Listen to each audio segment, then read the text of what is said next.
So the hardest thing I've had to accept since I've been here is that Hausas, my tribe, my people, unfortunately are not going to allow Nigeria to become what it's meant to be. The mindset of the northern Nigerians are going to destroy this country. Northern Nigerians are against the idea of changing the trajectory and the outcomes of Almajiris. How will Nigeria as a fucking country compete with the likes of Ghana, South Africa, Malaysia, Singapore, Indonesia, when the northern Nigeria is part of Nigeria? The most fucked up thing I'm going to have to say as a Hausa man is, for Nigeria to advance, they have to get rid of Hausa. They have to get the north Nigeria. Hello, what's up guys? In this video, something truly shocking has come out, and it is not coming from the usual critics, but from a Hausa man himself. Yes, a proud son of the north, born and raised in Kano State, is now sounding the alarm, and what he says will shake you. He admits something that many have whispered about in secret, but never dared to say openly. According to him, Northern Nigeria is the reason Nigeria is stuck in poverty, backwardness, and global shame. And that's not all. This man, clearly in pain and frustration, explains how every time he tries to bring change, real change, to help the Almajiri children off the street, he is blocked by his own people. He says they are more interested in preserving the broken system than helping this kid compete in the modern world. He had a simple dream: build massive orphanages, teach the children coding, robotics, and tech skills that could lift them out of poverty and help Nigeria grow. But every time he spoke to the Northerner about this, the answer was always, what about Islam? What about Quranic school? And here is where it gets really disturbing. He reveals that many Northern elites don't want the Almajiri problem solved. Why? Because they benefit from it.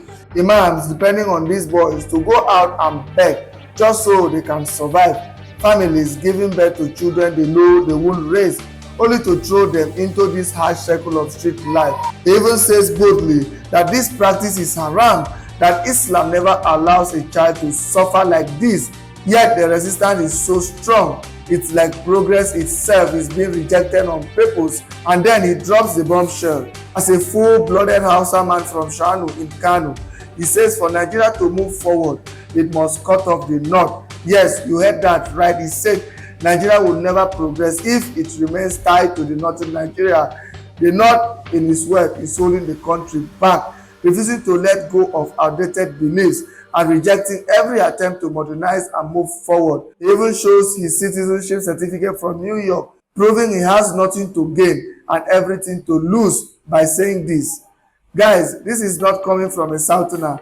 This is not propaganda. This is a Northerner saying what others are too afraid to admit. So what's really going on in the north? Why are they rejecting ideas that could transform lives and uplift Nigeria? Guys, I will let you watch this video for yourself so you can see exactly what I am talking about.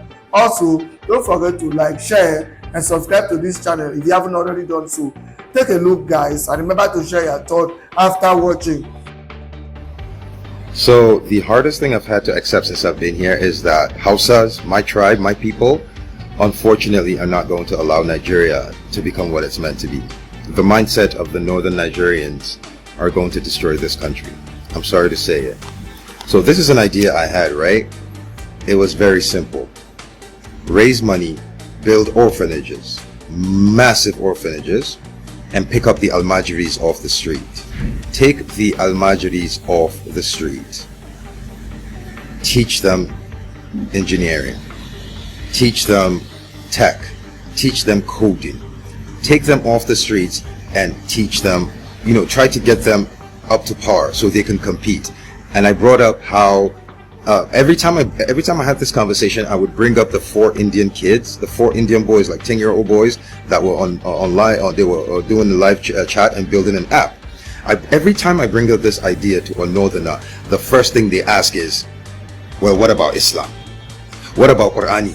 What about Islamic school? When I say I have met incredible resistance to the idea of taking these boys off the streets and getting them to join the global age.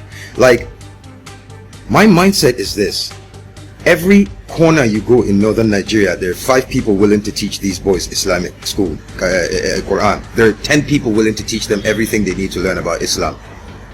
Why isn't there anyone willing to teach them anything else? So when I brought that up, some people were like, I had people going, it will never happen unless I have to teach them Islamic curriculum in the schools. I said, you don't understand. Northern Nigerians are against the idea of changing the trajectory and the outcomes of Almajiris. They say Almajiranchi, which is what it is embedded in our culture. And here's the thing, no, it's not. And as a Muslim, it's haram. I fucking said it. Any northern Nigerian that wants to step the fuck up, do it. It is haram. Because you are not allowed to bring a child into this world that you cannot raise. And there are northern fuck ton of Hausa men and women who have babies with no intention of, they know they will only take care of that child to a certain age, then they'll pawn that child off. There are a fuck ton of imams, men in the north, who rely on these kids for a living. They send these boys out every day to go earn a living to come back and give them. I thought of an idea that, look, we need to find a way to raise money, build orphanages, teach these boys tech, teach them engineering, teach them robotics, let them compete with the global populace. And every time I bring this up, every fucking Hausa person I tell this shit to wants to argue with me. They say it's not going to. They are vehemently against this. So I need you to understand, I need to ask you, how will Nigeria as a fucking country compete with the likes of Ghana, South Africa, Malaysia, Singapore, Indonesia, when the northern Nigeria is part of Nigeria? The most fucked up thing I'm going to have to say as a Hausa man is, for Nigeria to advance, they have to get rid of Hausa. They have to get the north Nigeria, it can never work. This is a sad realization that it can never work. Like, this is insane. And I am Hausa. This is fucking crazy. Wait, let me show you something. Right here, this is attestation of citizenship from New York. As you can see, I am from Shanono local Gwamang in Kano State. I am as fucking northern Hausa as it fucking gets. I am as Aboki as it could possibly fucking get. And I am saying, Nigeria, to win, to compete on the global stage, Nigeria will have to get rid of the north.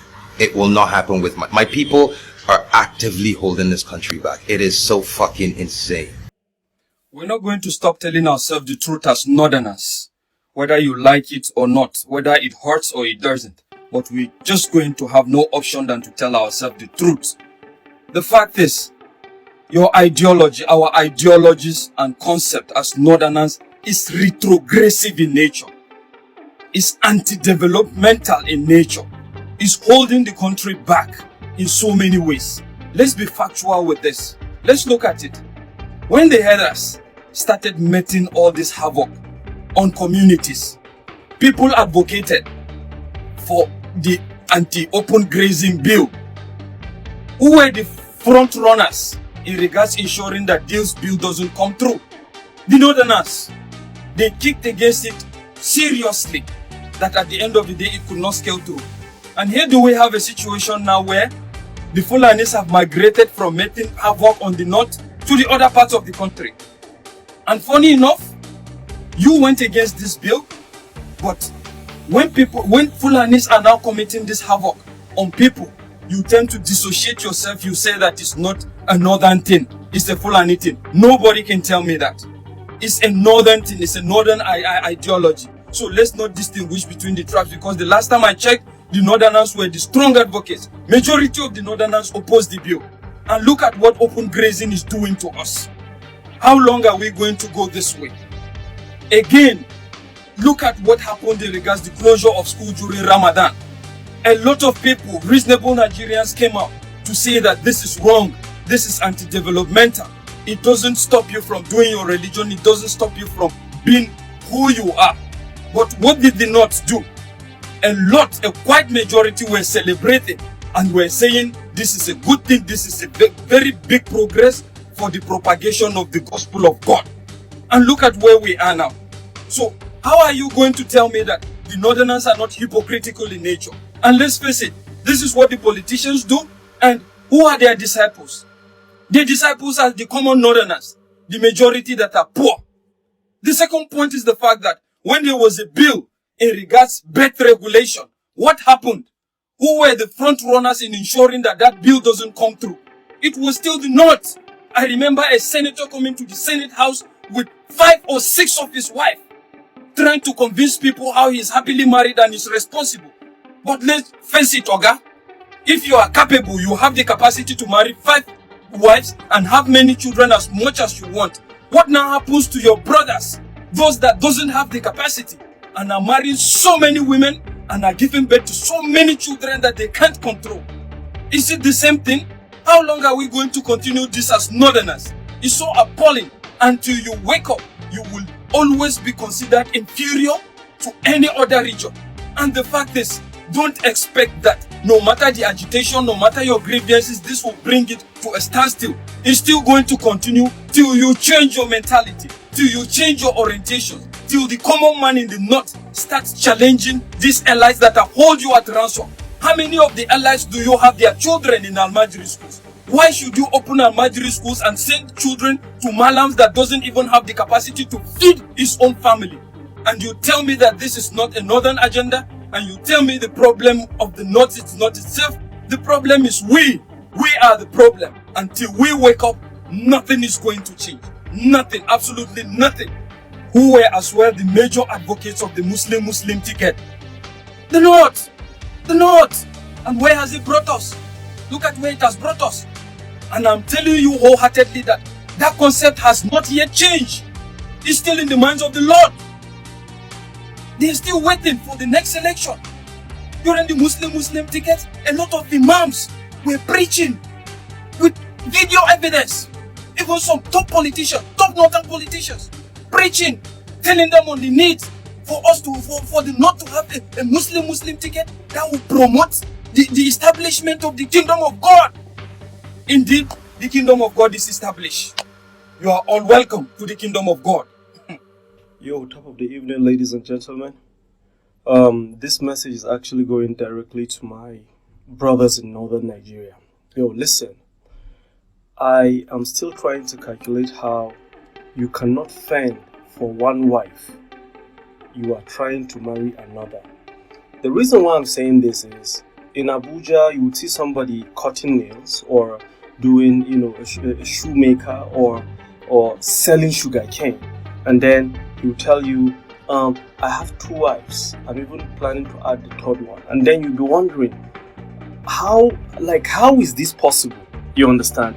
That's why the number of, out of school children or children begging on the streets is actually outrageous. Because these are parents that will just, give birth to children that they cannot even account for. And then they throw them out on the streets to become hawkers. You are going to see little girls in northern Nigeria, 6, 7, 8 years, selling things on the road.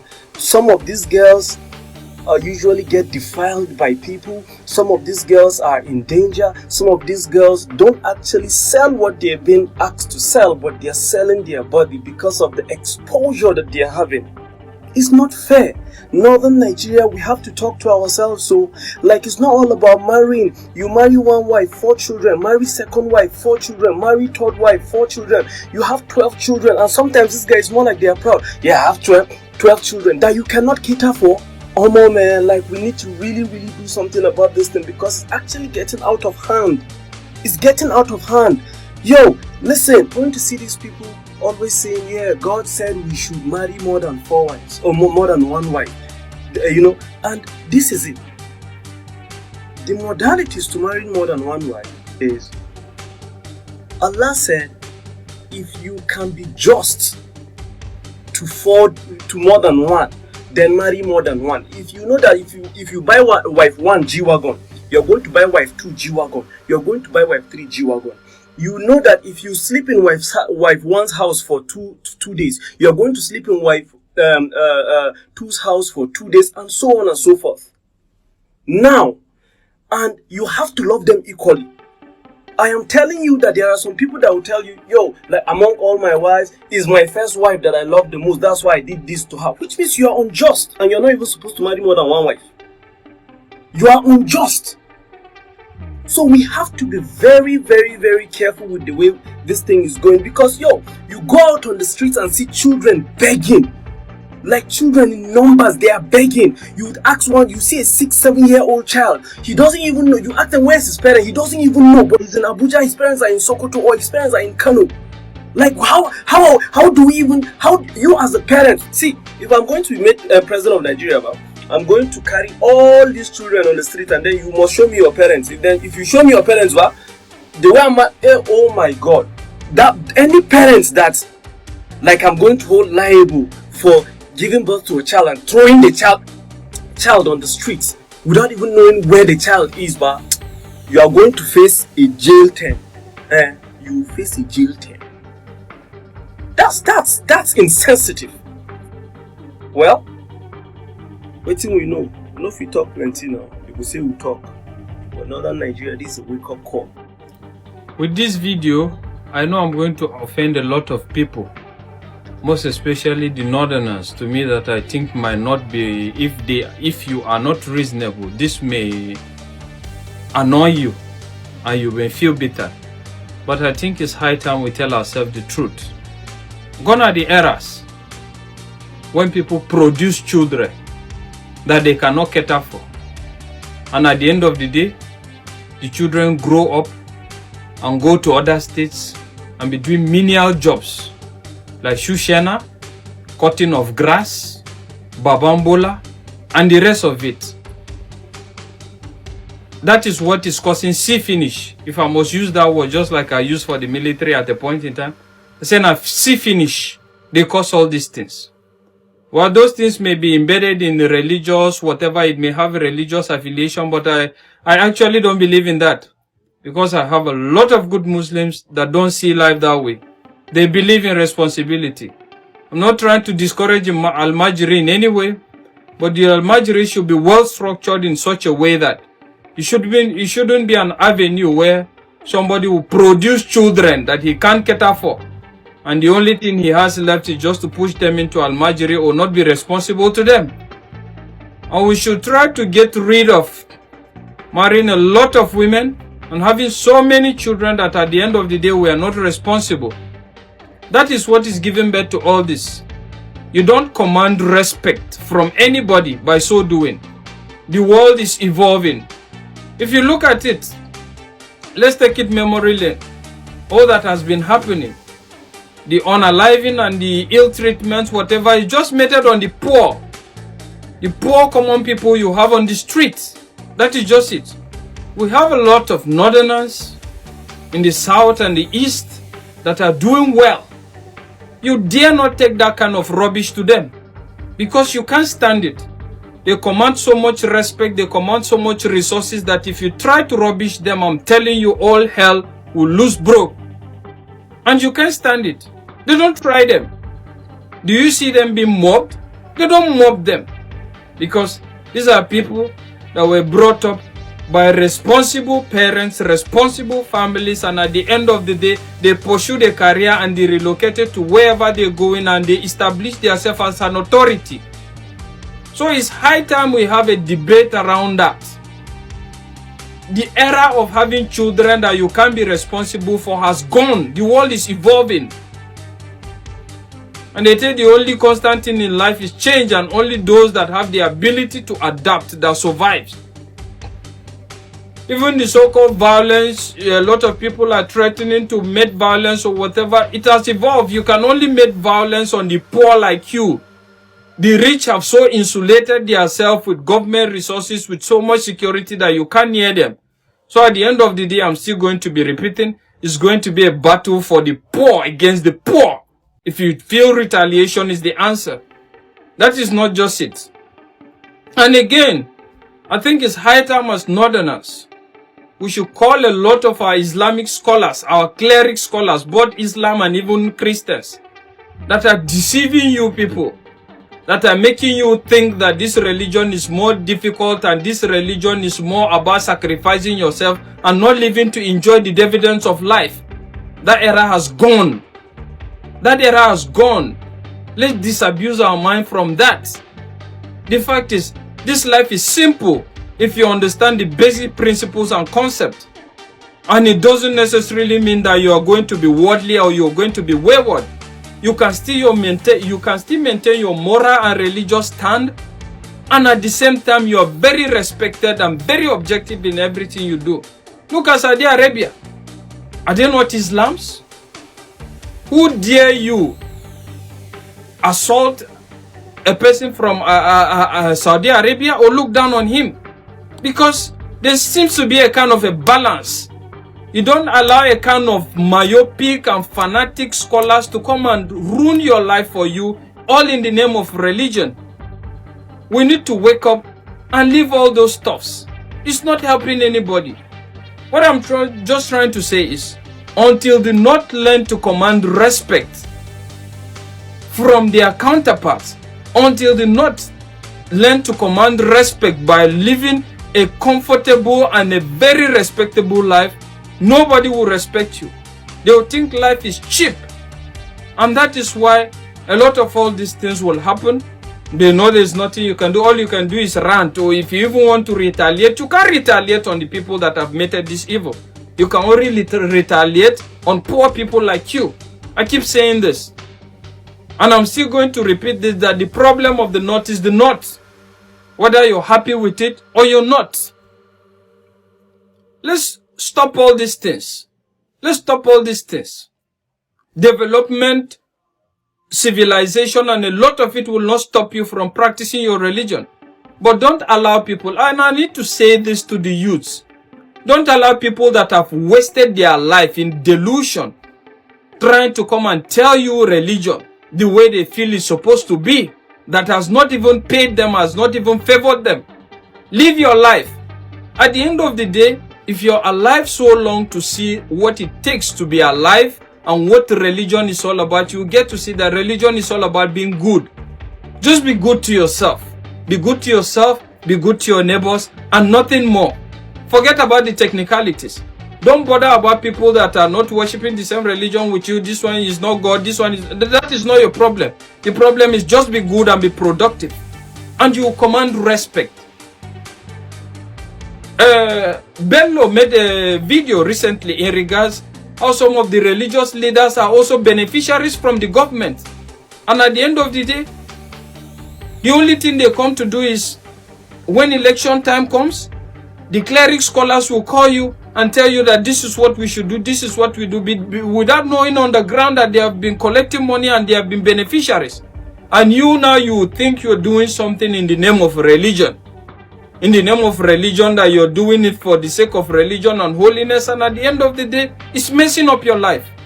Don't allow people that have lived their life and have enjoyed and that are even benefiting on your ignorance to ruin your life. Live your life free. Religion is not difficult. Just be good, be happy, love yourself, love your neighbor. That is the summary of religion. Forget about technicalities. Everybody may not understand or do the same thing you're doing, but that is fine as long as his own doesn't affect you. And that is just it.